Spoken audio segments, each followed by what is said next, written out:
the afternoon. I usually go bumming in the morning. Yeah. Okay, we are rolling. Okay.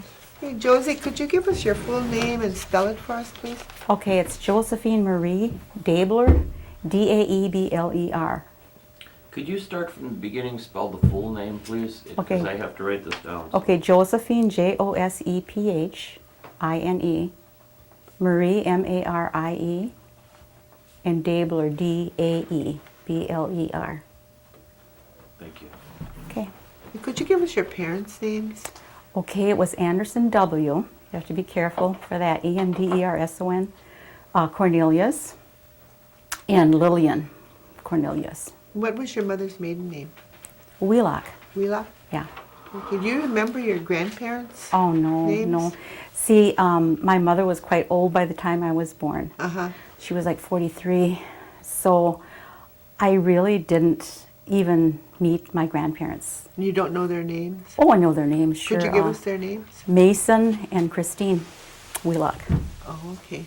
And, Okay. and your father's parents? Oh, Remember their names? you know, I don't offhand. All I remember is one brother that lived next door. Oh, okay. Joe lived next door and with his family. Oh, okay. Did your father have any other brothers or sisters? You know, I know they did, but like I say, I was the youngest Uh-huh. of 12. Yeah. And by that time, most of them were deceased or Oh, way away or something that I really never, and I never questioned anything, you know, Yeah. that's just how it was. I didn't ask, you know, because, you know, when you're little, that stuff doesn't mean anything, really. Could you give us the date of your birth and tell us where you were born? Oh, okay, October 1st, 1946. And I was born in Bellin, I think, in Green Bay, Bellin Hospital. Oh, okay. And I was only the second child to be born in a hospital. My next brother, oldest brother, would be Ben, and he and I were the only two born in a hospital. Oh, okay. The rest of them were all born at home? Yeah. Mm-hmm. Could you give us the names of your brothers and sisters? Oh, sure. Ella Mae, she's deceased, and Ella Mae Mihan, that was. And then Dolores Skenador. Next was Harrison Cornelius. And let's see, I think Lincoln was next, then Frankie, and then Leonard and Clarence, and then Eleanor Bailey. And and then around then, there was about 2 years in between each of them, and it was easy to keep track of. But then right around in that time, there were two babies that died. They didn't live very long, and that was between Eleanor and Benny then. That was in 41 and 42. And so after that, she went to the hospital for Benjamin and myself. Oh, uh-huh. Yeah. Okay. Can you tell me some things about your parents? What did your father do? Well, like I said, being the youngest, ever since I knew him, really, he was crippled, always. Oh, He walked with a cane, but he still did a lot. I mean, he did a lot around the house. He made things for us, you know, like corn husk dolls, and he was really inventive. He could make something out of nothing. Like for an example, there would be a piece of tin, and he'd take his snippers and he'd fashion it so that it had a little latch kind of, and then take one of those hangers, the iron hangers, and make that into the handle and fashion kind of a square thing, and then that tin would fit over there, and then you could use that for a popcorn popper. oh. I mean, just really, you know, you think of things out of nowhere and make it. You had a picture of your father, and he had a uniform on. Was he in the service? He was in World War I, Okay. and that picture was from when he was in France. Uh-huh. He was there just at the end of the war, I guess. He was just like, from what I've heard, the stories are, he was like, they dug a foxhole, and they were in the front lines at that time, and then it was over. So he never really fought, well, or maybe he fought, but he, you know, didn't fight in the last battle they could have fought. Oh, And he had some pictures taken when he was in France on like a postcard. And that's what I have. oh, okay. Yeah. What kind of work did he do before he became crippled? Well, he hurt himself badly by falling off of a scaffold. He was doing well, I suppose, whatever jobs he could take, and he was building, and the scaffold fell. And that's when he really became disabled at that time. Oh, okay. What about your mother? Did she work outside the home? Not until after Dad died. She was always home because she had to be. She had to be there to feed the chickens and to oversee all the planting and to cook. And I mean, it was like a farm. It was a small farm, Oh, actually. okay. It was on 10 acres, and we planted a lot. The boys did, the older boys that were still there. So there was quite a bit to do at home. You couldn't leave almost, I don't think. Whereabouts did you live on the reservation? Okay, if you go towards Freedom on E, you'll get to Tip Road, and then we went. You turn down there, and it's the last place on the left side. Okay. It's still intact 10 acres, but my older brother owns part of it and lives on it too. See, was that land owned by your parents? Oh yeah, and Okay. they still own it. It's not been placed in trust or anything. Was as far that as I know. ever allotment land? Original allotment land, do you know? I really don't know the story behind it. Oh, I just know that it was from a larger acreage, out of which my dad got 10 acres, oh. and then his brother took over most of the other. It's quite a bit of land on the So it other was side, kind of like something that was in the family? as far as I know. Oh, okay. Because I know we've always paid taxes on there. We never had anything. It was our land. Okay. Did your parents talk in Oneida? Oh yeah. They did even because they were brought up talking Oneida. So there are some words that my mother even when I was older couldn't pronounce. You know, quite the way they're supposed to be pronounced. Oh, So that's because her background was Oneida, and English was a secondary language that they had to learn when they're older. Did your parents have to go away to school at all? Did they ever talk about that? Oh yeah, my dad went to Carlisle, the Indian school, and that's where Jim Thorpe went, and he had him, and he was in Carlisle. I'm not really sure because, like I said, I never asked about it. I'd like to really get the records out sometime and find out exactly when, because just recently my sister, and that's why I said you should talk to Dolores too. Just recently, she said how he ran away from Carlisle. He was one of those people that somehow made it back to Oneida. Trains, whatever. Yeah. Yeah, and I didn't know that. Oh. Did your mother go away to school also? I know, it wasn't important as important for the girls, I guess, to go to school or anything. So she never went to school when she was real young. So she started school when she was a little bit older, and she got up to 5th grade, and she was embarrassed because she was older. She was like maybe 15 then, and so she stopped going. Did she go to a local school then? Yeah, I'm not sure where. I just know she went to school, and eventually just quit too, about in 5th grade. So Do you speak Oneida? no. No? No. I thought you all spoke Oneida over there. Well, I heard just certain phrases and things, so I know phrases. I know, sarikun and just common Yeah. things, but I really don't understand a lot of it. Do your brothers and sisters talk Oneida? They don't speak Oneida. Well, Harrison does, the oldest one. He can speak it, but even he says I have to kind of think about it a little bit. It just doesn't flow real fluently. He has to think about some things, and most of them understand it quite well because they spoke Oneida around the house a little bit more, I think, before I came along. And with me, they didn't want anything. Didn't want me speaking Oneida. I know when I was little, I'd be outside and they'd have friends over or something. They'd be in the house talking, and I'd come up outside and I would hear them talking. And the minute they would see me, they would switch.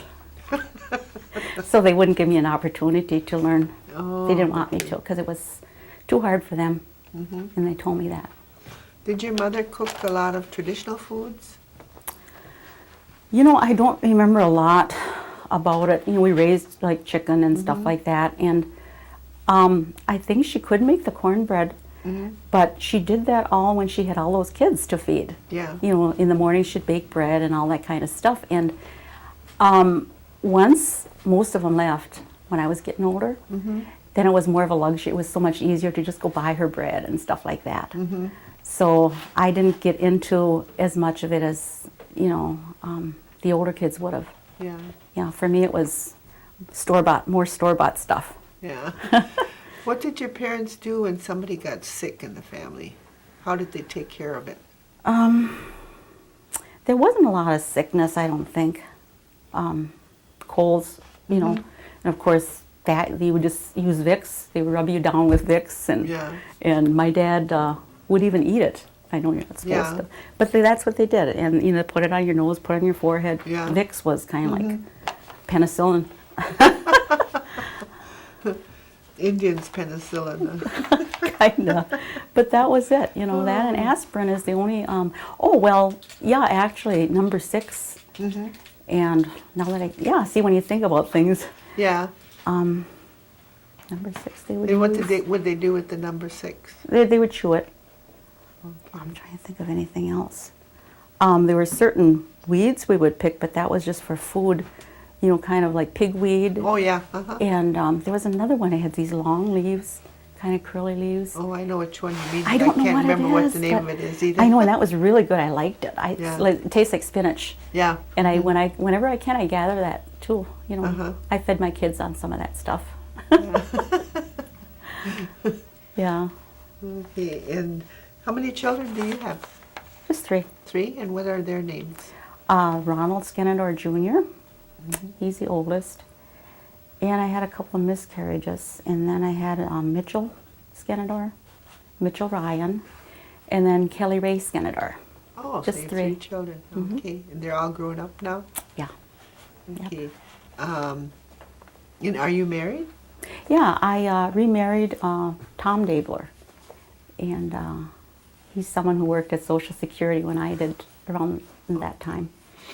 And so that's who I'm married to now. Okay. Were you married before that too then? Yeah, I married Ronald Skenador, and then, oh my goodness, I was only 19, and then I had Ron Jr.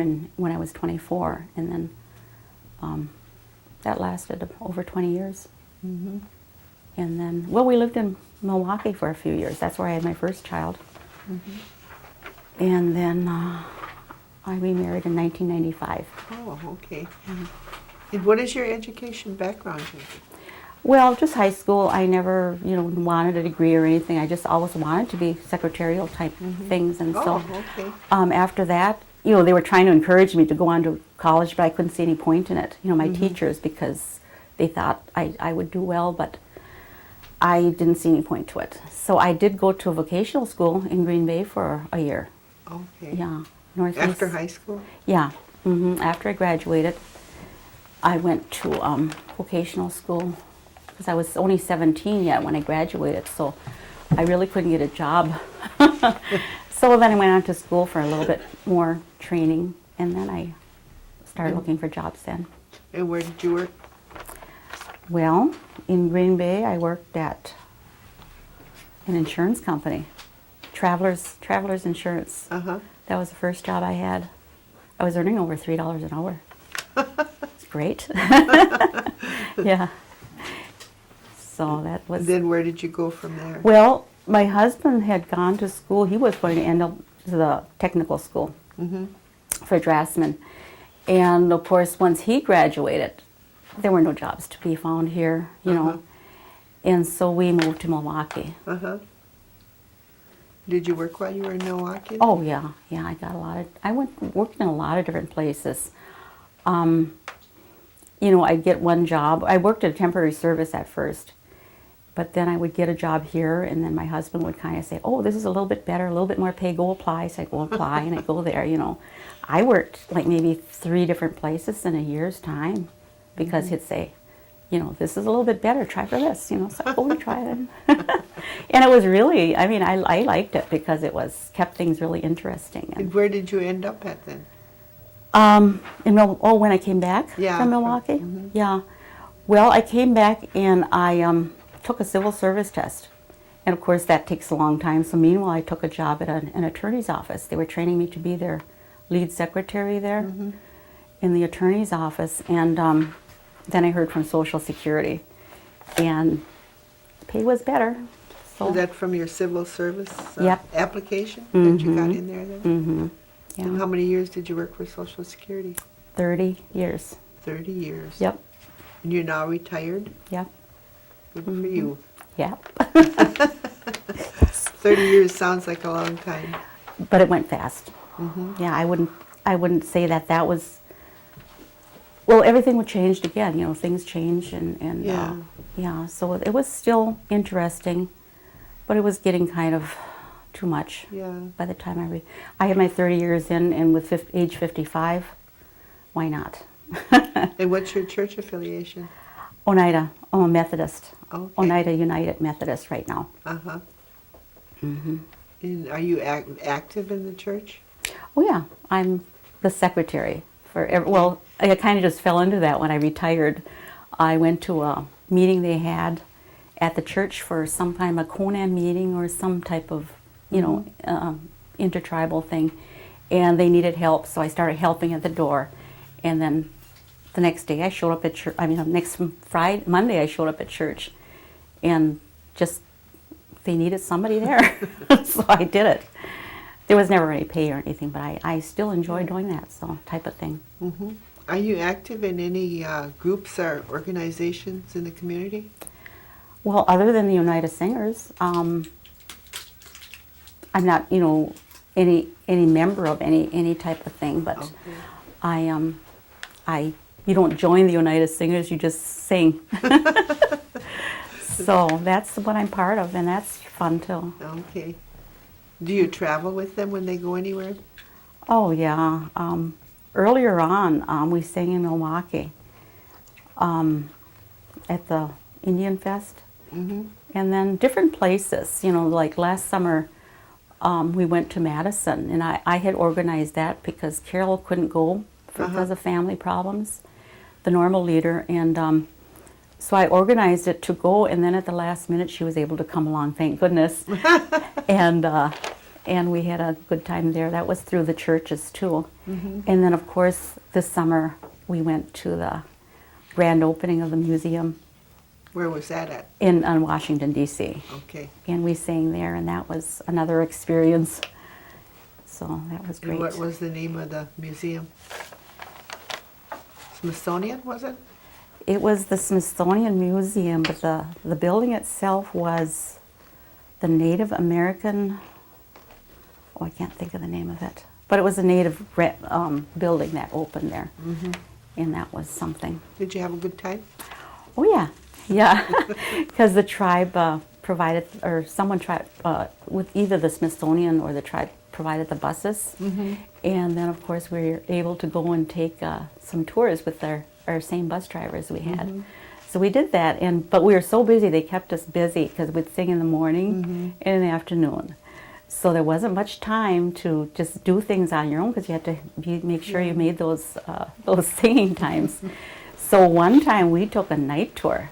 I mean, that was the first thing we did because we wanted to see it. We knew we were here, let's do something. And we took a night tour. That was still very good. Where did you go on the night tour? Oh, just around the monuments. Oh, okay. I can't think of it. Most of the Washington, Lincoln. Did they stop and let you get out? About 20 places? minutes. Yeah. Yeah, we went to each one. They let us out. The Franklin Delano Roosevelt one, though, that was kind of expansive. That was like on maybe 3 acres or something. So we had a little bit more time there. Oh, Because we had to walk quite a ways. Uh-huh. Whereas the other monuments, you're there, you're in, you're out. You Yeah. walk around, you're gone. yeah. Yeah, but that was really, really nice. So you had a real good time there then. Oh yeah. Let me see.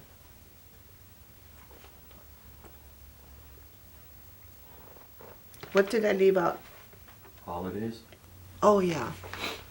Do you remember how you spent your holidays and give us, identify the holidays that you can remember and how you spent those holidays? Oh my goodness. Well, for every holiday, almost all of the kids, all my brothers and sisters would be there with whatever kids they had. So it was pretty crowded. We'd always have a big meal for like Thanksgiving or for Christmas. And of course, there were church services at the Methodist Church for Christmas too, and we'd get a gift there. And they'd have Santa. And holidays, well, the 4th of July, I guess we just went to some place, wherever they were having. I don't really remember. Did you have a Christmas tree at Christmas time? Always, yeah. The one thing I remember about that was we would have these little cherries. Oh, yeah. They're Mhm. hard candies, Yeah. and they were on these little wires, like little cherries, and that's what we would have to hang on the trees for, and then we would take them off and save them for next year, But I know once in a while we'd find them and we'd eat them during the summer. So that they're depleting the supply that way, but that was one thing I remember. Christmas, we decorate the tree always, and people would come whenever they could. They try to always make it home. It was always a home thing. Mom always wanted us around. Everybody, she wanted everybody. Did you do anything special on New Year's? Not really, but I know people did go to door yet a little bit at that time for Hoyan. Oh, you didn't do that? I don't really think I did, We would just kind of like do it between families as we got older. Yeah. My older sister would cook up Hoyan and we'd go there, just kind of teasing, would yell, Yeah. and have the Hoyan. But we never really went like for eco trick-or-treating or something like that. Yeah, That's kind of yeah. like what it was, but. Where you went door to door? Mm-hmm. Yeah. Mm-hmm. So do you think that people have really gotten away from that now then? Oh yeah, I think so. They're just, well, and that's good. They, I know trick or treating, like because we didn't use the cars, like they do now. They drive up in the car and Yeah. they run from door to door and they get in the car and they go to the next place. It wasn't like that. We had to go on foot, Yeah. and going around our block was miles and miles and miles, and it was dark before we got home. Uh-huh. I remember one time it got dark and we were up on Highway E and we didn't want to go any further, and we were scared to go any further anyway, past the stone quarry, which was, people would say was kind of haunted or something. And so we stopped there and waited till this girl's mother got home, and then she took us home in the car. I don't think I ever went after that. It was too much, and you only ended up with apples and pennies, Yeah. basically. What kind of transportation did your parents have? Oh, when I was little, I remember like a Model T or something, Oh. because the boys would always use that crank, that kind of S crank, Uh-huh. to start it, and Oh. yeah, I remember that. And then, of course, the road to the driveway was kind of long Uh-huh. and rutted and everything. But when somebody would take that car and go out, we'd get on the running boards and ride the running boards up to the road. I remember that. You Yeah. enjoyed doing that? Oh yeah, that was one of the things I liked. Yeah, I found a lot of ways to do things, though. You'd have to use your imagination back then, because there weren't video games and stuff like that.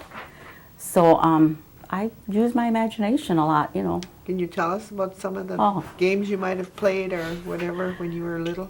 I mean, we'd just, like, the boys would have the chains, the tire chains that hang over the branches, and that would become a horse. That was my saddle, and Oh. I put strings on sometimes, I think. But I basically remember making stick dolls. Now, I don't know how many people know how to make stick dolls, but we would use these, they're boards about this high. I think it was like on a fence, with all this wire for a storm fence Yeah. type of thing. And these little boards we'd use, and we'd take them and then take a little nail and make a piece across it for the arms, Yeah. and they would move. And then binder twine. There's always, you always use whatever is there. So Yeah. I take the binder twine and pound that on top of the head to make hair. And those would be our friends. Oh, well, that was It was fun. inventive. Yeah. Like I said, you just Yeah. use whatever was there. Yeah. What do you think about the elderly programs that the tribe has? Oh, I think they're fantastic. I think they are just so great. And I don't think that there's any uncared for elders in the community, as far as I know. It's Yeah. just, they just reach out to every place. In the Faith in Action too that they got going now. And that is companionship and taking people here and there and helping them live fuller lives than they might otherwise. Do you use the Oneida Health Center All the time. all the time? Yeah. Do you think that you get good service from the health center? Oh, I think so. Yeah, I have no complaints whatsoever. As a matter of fact, I wouldn't have known I was diabetic other than they had that program about 4 years ago now, 3-4 years ago, requesting people to come in and get tested. And I just happened to be there one time, and there was a cancellation, and they gave out what are the gas coupons or something to people who did that. Oh, Because it was some type of a program, I'm not sure. And so I did it. And when I came back from my after everything was tested and all, about a week later, and I sat down with a nurse, and she said, "You failed every test." Oh. And I just laughed. I thought, "Now, come on, you're being silly." She said, "Yeah, you failed." And that was it. I was diabetic. Oh. Didn't know it. So it got caught in time for you to be treated? Well, yeah, and I'm really so glad, because I think my sister right now, she's on dialysis on Mondays, Wednesdays, and Fridays, and has a shunt in her arm and all that stuff. Dolores. And I just don't know how she does it, but she goes through with such a good attitude. I don't know that I could do that. And everything that happens to her, we're very the same. Yeah. I can't compare myself to my mother so much, because she died when I was, 40. But everything that happens to my sister happens to me. Oh. If she's allergic to something, I am too. If the medicine is supposed to make you sleepy, it doesn't. It's just whatever happens to her, so I can look at her and kind of know how I'm going to be, because she's 20-some years older. What do you think about the casinos that the tribe has? We wouldn't have this stuff. We wouldn't have what we have without the casino. So that has to continue. Do you think they've been beneficial to the tribe then? Oh, yeah. Even just through the employment. They're the largest employer in northeastern Wisconsin. Yeah. Are you happy with the per capita that we get? Yeah. Could be a little more, You can always use it, Yeah. And it comes in handy. But I'm glad for what we get. And I know there are so many other services, too, that's provided. So. Have you ever thought about the word sovereign and what it means to you? They talk about the Oneida Nation being sovereign. Well, it's just kind of like, I never stopped and thought about it, but to me it would be just like part of the nation, the word nation. If you're a nation, you're a sovereign nation. It's just like a country by itself. Yeah. Anything else? What about advice to the youth? Oh, yeah. If you were to give advice to the younger generation, what would you tell them? Oh, well, first of all, I would want them more into our old customs, our language. I really myself would like to speak the language. And I tried, but I just can't do it. Take up, and learn as much as they can. Like my niece made some jewelry. But these are like traditional designs. Oh, okay. And she did the silver working. She made that for you. Yeah, we were both going to do it, but when I found out the intricate little tools and my arthritis wouldn't let me do anything like that. So then I didn't do it, and she went and made this set for me. That's beautiful. Because I couldn't. Yeah. Is she doing it just for pleasure, or is she planning on selling some of that? Just or- for herself. She Just does for a lot herself? for herself. Yeah, she beads an awful lot and gives those as gifts. And what's her name? Norma Jean, that's Dolores' sister. Oh, okay. Her name now is Primo. You mean her daughter? Doris's daughter? Yeah, I'm sorry. But that's Norma Jean Primo is what her name is, yeah. And she's into a lot of that stuff, and that's really nice. You know, she helps, when I danced for a number of years too, and she helped make my outfit, my traditional okay. outfit. And she taught me beading, which kind of a turnaround there, but you know, it's something I never learned. Yeah. So did you travel around to powwows then? Yeah, I did that for a number of years, like I said, but I haven't done it for a couple of years. I always mean to, but it's always just kind of too hot or something. But that was fun too. That was really nice. I enjoyed, you know, beading my own outfit and getting that together that way. Do you have any grandchildren? I have, my son has 2 girls, And what are their names? Christia Skenador and Riley. Oh, okay. And then he has a stepson too, so I haven't, And what is his name? Clayton, Clayton? yeah. Okay. So, So you have 3 altogether. well, then I kind of like count my husband's grandkids too. So, Oh, okay. Yeah, so And how many does he have? about 4. Oh, They're all boys, all boys? so I enjoy my girls. Is your husband Oneida? No, No. he's not. But he knows a lot of the customs, and he studied it when he was in college. He was going to be like in some type of a Egyptologist or something. But he knows a lot of the tribes, you know, the Tinglets and different things that are mentioned. He knows about so much of that happening. And he can sing Oneida. I know he can sing Oneida. So, well, that's good. Yeah. Well, I want to thank you for coming and doing this interview with us, and we will get Dolores. That's good. So the next time we'll be doing it again in February, and I'll be contacting her. So I thought about her, and I didn't know if she'd been done yet. No, you know, and I know she just comes up with these stories that, like, you know, that I just don't know. Yeah. You know, like, she was there before the electricity. We didn't get electricity till I was like maybe 9 years old. And so she can tell you things from prior to that, Yeah. where I even had television.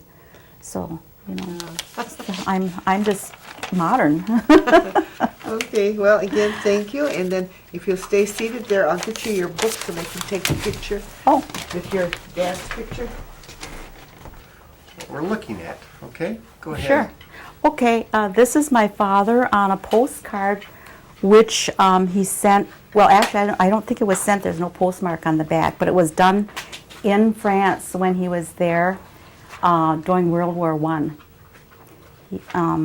He went and had it done in a studio of some type. And I have another one also where he was like on the front of a cow catcher train, and I had them all made up and given to my brothers and sisters for Christmas one time. So we all have this picture. This would have been done in 1918? Oh my, You said it was the end of the war, yeah. which that would have been could- 1918. Yeah, because he was born in 1897.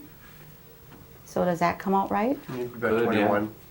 Yeah, that could be. War ended November. Yeah, that's just one of my favorite pictures. I just like it. Would you say this is your father or grandfather? My father. Father. Yeah, because I was born when my mother was 43, and he was 10 years older than her. So he was quite old. That's what my son and his wife just did. He's 53, and she's 37. They just had a baby. I didn't think I was going to have any more grandchildren. Yeah, I think I was a surprise too at the very end.